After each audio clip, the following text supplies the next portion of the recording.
What's going on, guys? Joey Franzo here, and I'm gonna try to, in about 8 minutes, go over the Pro Raw challenge I competed at in Columbus, Ohio. This is one of the biggest competitions I have ever done. It is an international IPF competition, and there is money on the line. So, coming into this competition, I felt really, really good. I had hit numbers that I had never hit before on my squat and my bench. Opening up right here with 584 pounds.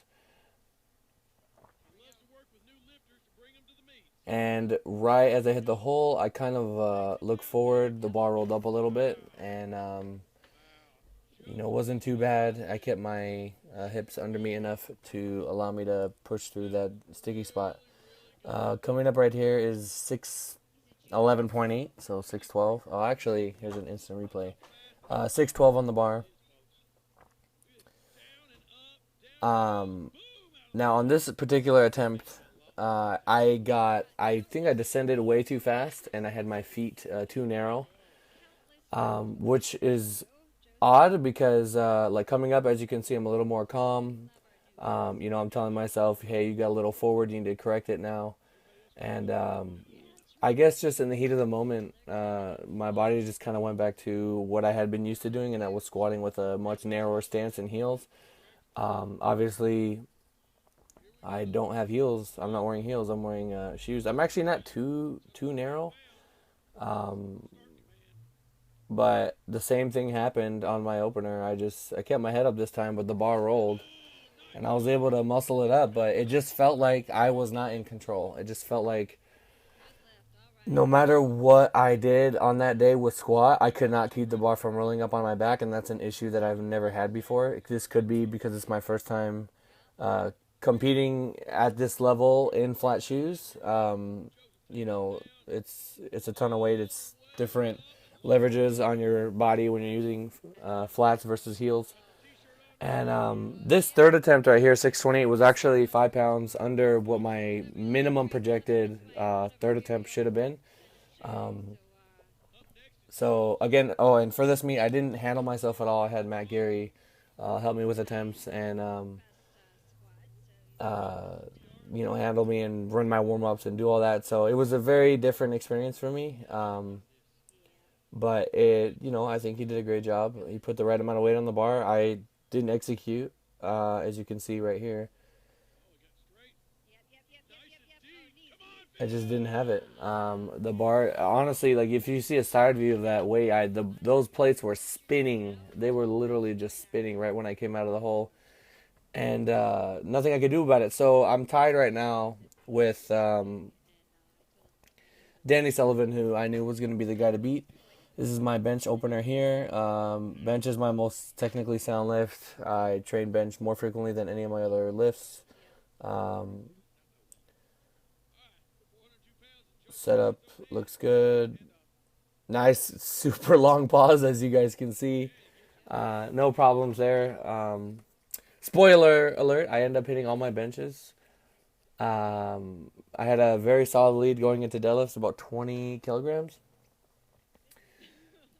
So my bench has always been there to kind of carry me through my meets and keep me in the game. Um, Usually, I have even bigger lead, like my squat. If I would have got that third squat, and you guys will find out later, it's like I pretty much win the meet. Um, but I didn't execute on that third squat. My back was kind of torched here. I don't know, like on my bench, I feel my back a lot, just because the way that I arch, and those good mornings in the beginning of the meet kind of screwed me up. So here's 440. This was my low end planned third attempt, but I didn't want to take any chances. Just because if I literally cannot afford to lose any more pounds. I've hit this before, about 15 pounds heavier, when I competed at like 247 a while back. But there you go, nice and easy. I was super amped after that. I needed that.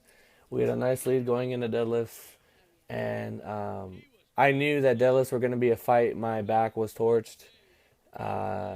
Just absolutely torched. My glutes and legs were fine. It was just my erectors. I have a long torso, and my biggest issue on the deadlifts, which you guys will see in a minute, is actually like straightening out at the end and locking, like finishing the lift. So this is 589, I believe. 589, 584. I'm not too sure. Um, I'd hit this about 10 days prior, pretty fast. Not as fast as I'm about to hit it here. But as you can see, and you guys will see in a minute, my floor speed is like really, really good. It's just a matter of, yeah, that's just locking out at the top. I always tell myself if I could maintain that floor speed and actually like pull from the at the top what I can pull from the floor, I'd be in good shape. This is 622 here. Um, I actually don't think they should have given this to me. It looked like I kind of hitched it, which is weird. I've never had that issue ever before. I've never had that issue. I usually have soft knees, but never a hitch or anything like that. The bar actually for deadlifts is not too bad. It had some whip to it. It's a little. It felt thick. Yeah, see that little like I don't even know what the hell was going on with my leg there, but they gave it to me, and I'm over here looking for the ref, like, yo, what was the red light for? And he tells me, yo, your knees. And I'm like, okay, I got you. I agree, man. My knees are not. I don't have the cleanest deadlift lockout. This right here would have given me the lead by 2.5 kilos. Um, I ended up missing. I locked it out. You know, they just said that I hitched, and you know what? I need to clean up my deadlift. I kind of ruined my. I screwed up my back on those squats, and coming into deads, um, you know, it just, I knew this was going to come back and get me based off of the way I was feeling after a squat. And, you know, I think if my back was a little more fresh, I probably would have been able to power through. Yeah, see my knees moving right there. They called me for a hitch there. So, you know, super strict federation. Oh, I was heartbroken because, you know, thought I won there, but turns out I didn't. Anyway, thank you guys for watching. Tina Daneshmand, my girlfriend, competed. She went 9 for 9, took second place. To Marissa Inda, Sean Noriega competed. He went 8 for 9, crazy PR total, huge PR bench, and nice PR deadlift. Luke also competed. These are all clients and that I'm naming off right now. And he went 7 for 9. Tina actually handled him, but he did really, really good. He didn't really leave much on the platform. Thank you guys for watching, and I will see you guys, I think, in July, mid-July, when I compete at the California State Games. Thanks.